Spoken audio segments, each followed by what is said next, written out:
You can still love someone deeply and still feel your desire fade. And that alone makes people uncomfortable. We're taught that love and desire should move together, that if the relationship is healthy, attraction should naturally follow. So when desire fades, people panic. They assume something is wrong with the relationship, with their partner, or with themselves. But here's what most couples never hear. Desire fading doesn't usually mean the relationship is failing. More often, it means something else has quietly taken over. And most people don't talk about this honestly. They talk about frequency and effort, or they talk about communication and routines. But underneath all of that, the real question is simpler. Can you still want what already feels familiar? And if you can't, what does that actually mean? For most of human history, long-term partnership wasn't built around desire. It was about survival, companionship, continuity, and family. Desire lived elsewhere, or briefly. Sometimes it wasn't expected at all. What's different now is that we expect one person to give us everything: belonging and safety, emotional intimacy and stability, and at the same time, mystery and excitement. Feeling wanted, feeling chosen. We want comfort and edge from the same place, indefinitely. That expectation is new, and it isn't wrong. But it puts desire under pressure it doesn't naturally thrive under. Because love and desire aren't driven by the same instincts. Love moves toward closeness. It wants to know and settle. It wants to minimize distance. Desire works differently. Desire needs space, and not emotional distance or coldness. It needs psychological space, a sense that the other person exists outside of you as their own, self-sustaining individual. When that space disappears, desire struggles to breathe. This is why desire often returns in moments that surprise people. When you reunite after time apart, when you see your partner confident and in their element, or when you catch a glimpse of them through other people's eyes. In those moments, imagination comes back online, because you're not managing the relationship.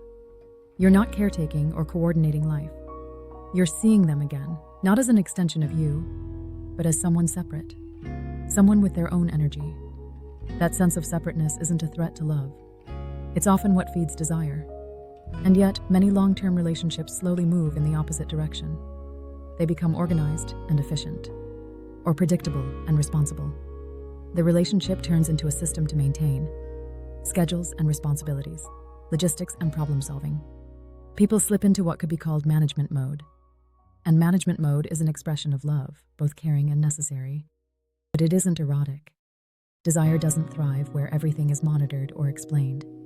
It doesn't thrive where one person feels needed more than wanted. That distinction really matters. Wanting keeps desire alive, but needing creates pressure.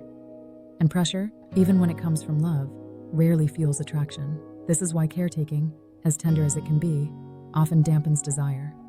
Not because care is wrong, but because desire requires freedom, a space where you're not being managed or managing.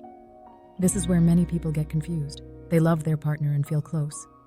They feel safe and deeply bonded, and yet, their body feels distant. They start to wonder if they're with the wrong person, or if this is just how long-term relationships go. But often, the issue isn't the relationship itself. Desire depends on a sense of inner aliveness. And inner aliveness is fragile. Desire isn't only about your partner.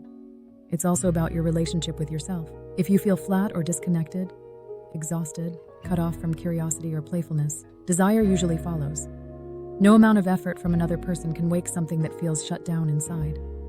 This is why a different question can change everything. Instead of asking, what turns me off? Or, why don't I want them anymore? A more useful question is, when do I shut myself down? When do I stop feeling alive? When do I feel pressured, small, or unseen? And the reverse question matters just as much. When do I come alive? When do I feel confident, curious, and like myself again? For many people, desire returns when they reconnect with those parts, not because the relationship changed overnight, but because they did. And there's a deeper pattern underneath all of this. Every person has two fundamental needs: the need for connection and the need for autonomy. We need closeness and security. And we need freedom and separateness. When those needs work together, relationships feel alive. When autonomy feels punished, desire retreats. When connection feels threatened, people cling. Desire lives in the space where you can move freely, knowing there's something secure to return to. When that balance breaks, desire often fades.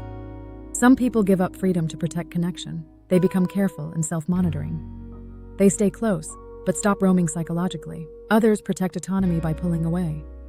They keep desire alive, but lose intimacy, and neither is the answer. Desire thrives when you can be close without collapsing into each other. This is why desire often peaks when you see your partner doing something they love, not seeking reassurance, not performing for the relationship, just being fully themselves. And in those moments, they become visible again, not as a role or function, but as a person. And that visibility is often deeply attractive. Another quiet myth that hurts long-term desire is spontaneity. The belief that desire should just appear effortlessly, that if you have to plan for it, something must be wrong.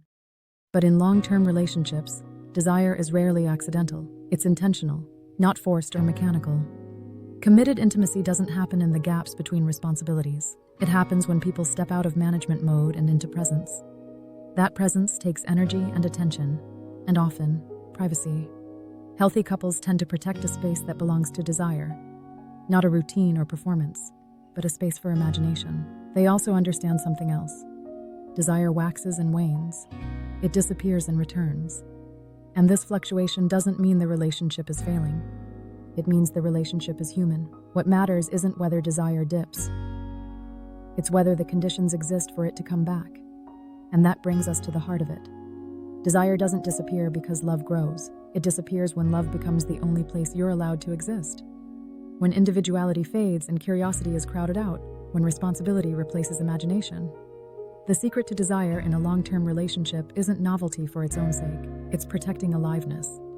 Staying connected to yourself while staying connected to another. Allowing space, not as distance, but as difference. Because desire needs something to move toward, and when everything is already known, already managed, already fused, there's nowhere left to go. If desire has gone quiet, it isn't necessarily telling you the relationship is wrong. It may be telling you that something essential needs room to breathe again. Desire returns when aliveness returns, not through pressure or fixing, but through space and imagination, and the freedom to remain yourself. If this reflection was helpful, you can like and subscribe for more gentle takes on love and relationships. You've been watching The Soft Skills.